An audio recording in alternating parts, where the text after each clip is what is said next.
All right, team. Welcome to the Man Talk Show. I'm Connor Beaton. This podcast is all about bettering you as a man, as a father, as a husband, as a leader. And today I'm going to talk about the boy crisis, the man crisis. I'm going to refer to an article that, oddly enough, Andrew Yang wrote, who was a one-time Democratic political presidential candidate. And his article is called "The Data Are Clear, the Boys Are Not All Right." Today, I'm going to talk a little bit about the future of men, the future of boys within our culture and our society. I have a lot of young men who follow me, and they ask me all the time, how do I find a sense of meaning? How do I find a sense of purpose in life?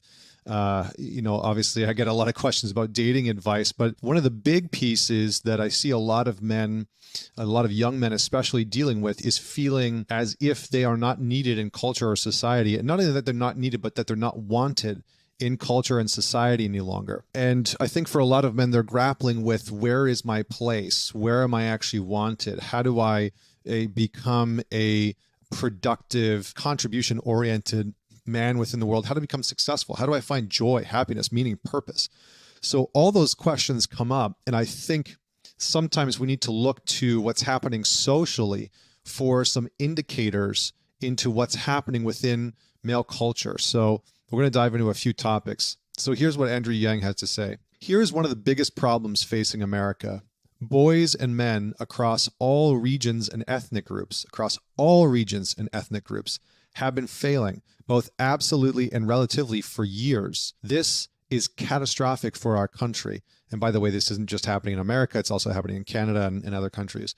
The data are clear. Boys are more than twice as likely as girls to be diagnosed with attention deficit hyperactivity disorder, 5 times more likely to spend time in juvenile detention, and are less likely to finish high school. He goes on to say, unfortunately, it doesn't get better when boys become adults. Men now make up only 40.5% of college students. Male community college enrollment declined by 14.7% in 2020 alone. In 1 year, almost a 15% drop compared to the 6.8% for women. Median wages for men have declined since 1990 in real terms. And roughly these two things are wild to me, and we're going to talk about them a little bit more. Roughly 1/3 of men are either unemployed or out of the workforce. 1/3 of men are either unemployed or out of the workforce. And more U.S. men between the ages of 18 to 34 are now living with their parents than with romantic partners. Okay, so there's a few things in there. First off, I want to say, because I talked about the dating crisis in a recent episode, I was talking about how less men were going to colleges and university, and there was some pushback around the validity or the necessity even of needing to go to college and university. And yeah, I would agree with that. I would say largely, you do not need to go to college or university. I actually took a number of years after high school before I even went to university, and worked construction for about 5 years in gravel pits in northern Alberta and northern Canada, and worked construction building sidewalks and laying concrete and driveways and stuff. And that was wonderful. I actually really enjoyed that. And there are a number of ways for you as a man to find success, right? I know that a lot of young men are going into the entrepreneurial space, trying to create their own business, not entering into the sort of normal structure that maybe they saw their fathers go into or that they've seen other men go into. But there's a few key things that I think are in here, right?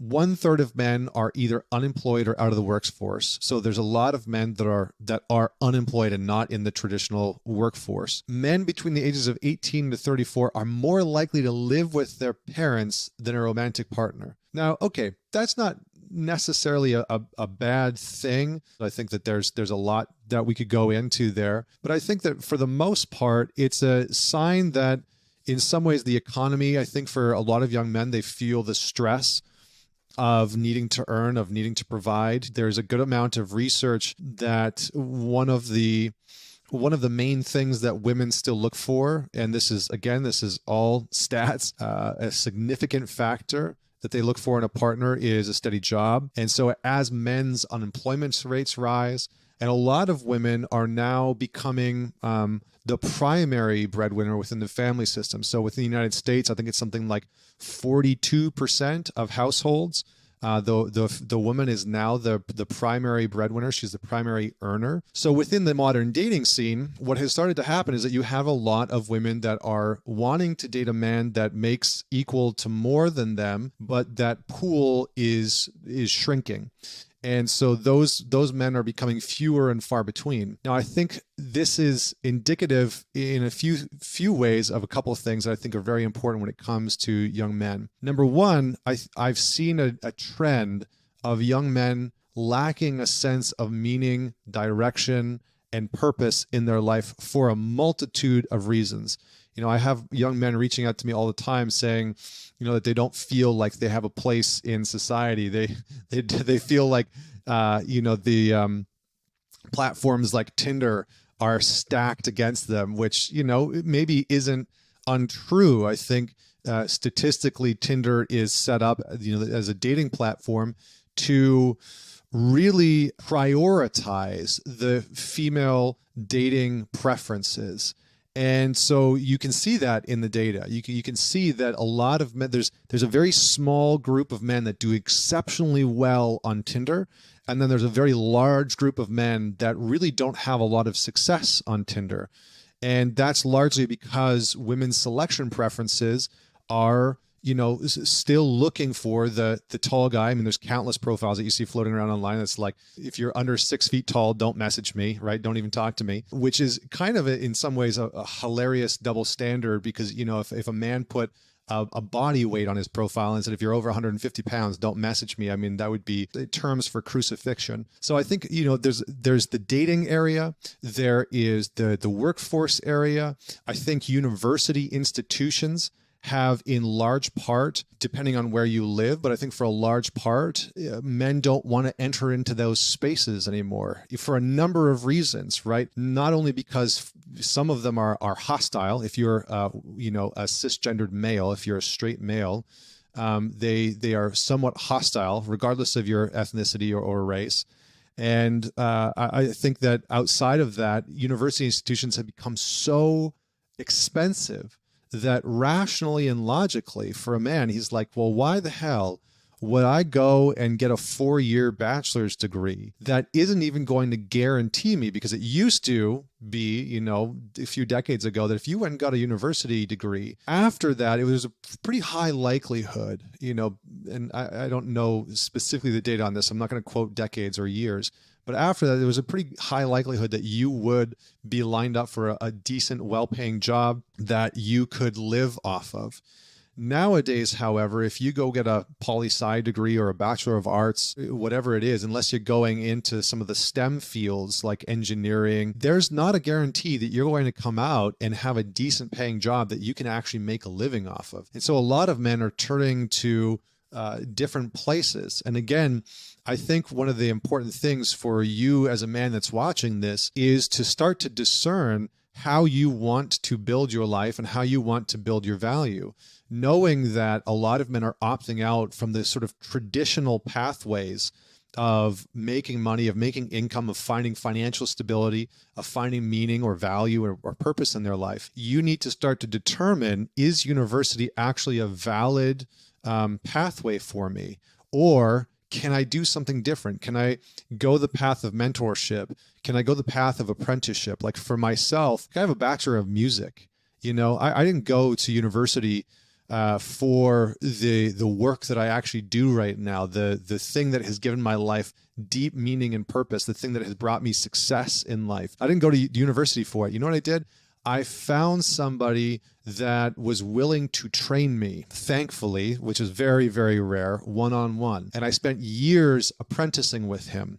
And I found that more valuable than anything else that I could have possibly done. And I think about, sometimes in the past, I used to think about, should I go back and do my master's degree in psychology?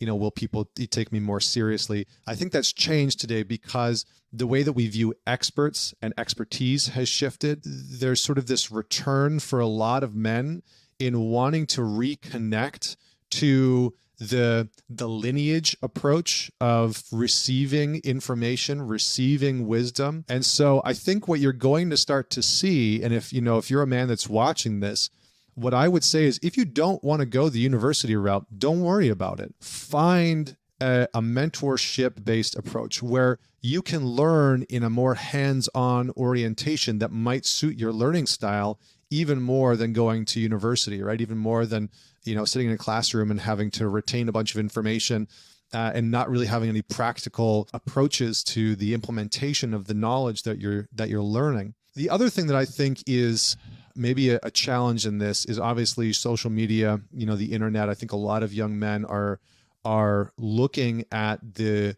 landscape within the world today, and there's kind of this hopelessness that has set in for a lot of young men. And I don't know if that's you. I don't know if you're watching this and you've felt that sense of hopelessness. I think a lot of men that I've talked to have certainly felt at times in their life, maybe even periods of their life for a number of years, as if it was hopeless for them to try and get their shit together, try and build a business or, get a career, or that those things, that getting a career and working a 9-to-5, like you saw your father do, wasn't going to be rewarding. I think men are very dialed into what the men that have come before them have experienced. And I think that a lot of men that have had father figures in their life have witnessed their fathers sort of go through the monotony of their existence, sort of leaving them with a sense of, like, I can't remember who said it.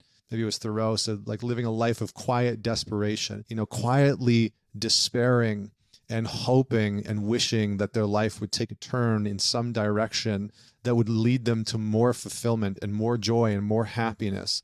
We're in this inflection point where a lot of men, and understandably so, are opting out of university, are opting out of, dating sites. There's also a stat that I shared on one of the podcasts the other day.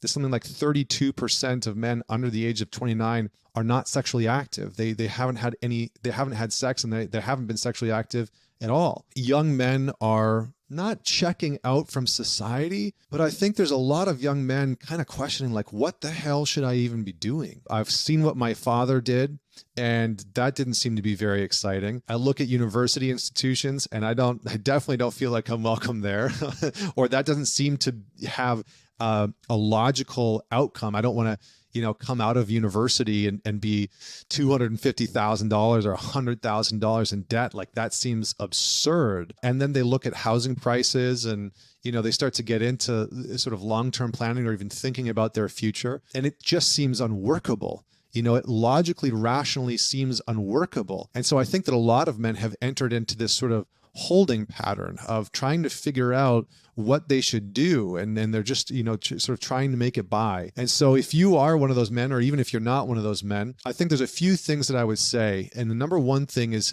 begin to build your value. Determine what you want your value to be as a man. Start to develop the skills you find meaningful. Maybe it's survival skills. Maybe it's hunting skills. Maybe it's martial arts. Maybe it's working with your hands and woodworking and doing crafts. Maybe it's things around the arts with music or something creative. Maybe you want to develop the skill of building something, houses, what do they call it? Tiny houses, or whatever it is, right? Working on cars and electric vehicles or motorcycles and doing custom builds and stuff like that. Begin to develop your skills, because those skills will lead to your value as a man, and they will lead you likely down the path of being able to develop something that you can earn a living from, that you can build a business from. And that becomes the value that then provides stability, that if you are a heterosexual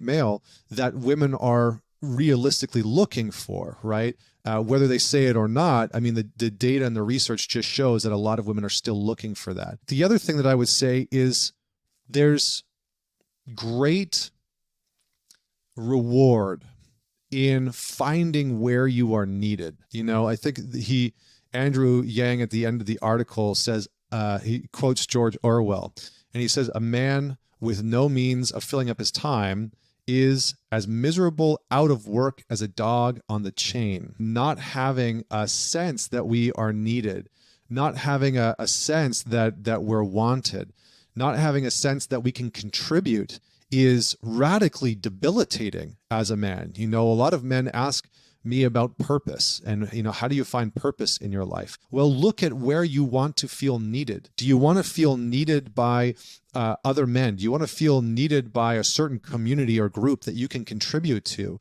And then start to work back. What skills do you need to actually contribute and add value into that space, into that community, into that project, into that problem that you have identified within the world, whether it's environmental or cultural or political, or it's within a product or a service? Begin to develop those skills, but do not underestimate the radical value of feeling needed by the world. Where you can contribute as a man is likely the number one indicator of where you're going to find meaning, of joy, of purpose, a sense of fulfillment in life. And I think one of the biggest tragedies that a lot of young men are facing is that they don't feel needed.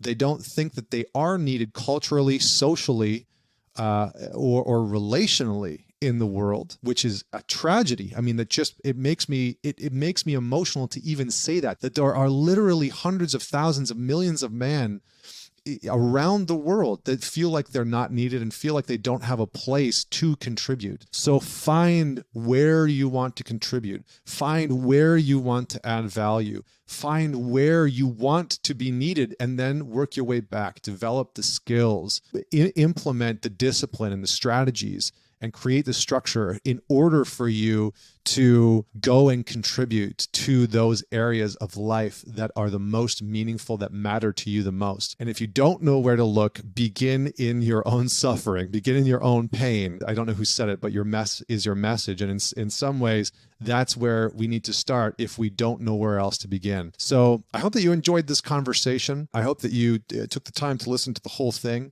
And I would love to hear your thoughts. So comment below if you're watching this on YouTube, or fire me off a message on Instagram @ManTalks. DM me. Let me know what you thought about this episode. Let me know what you thought I missed, or what I could touch on next time, or what you'd like to hear more of, or what you'd like me to engage in. So thank you very much. And until next week, this is Connor Beaton signing off.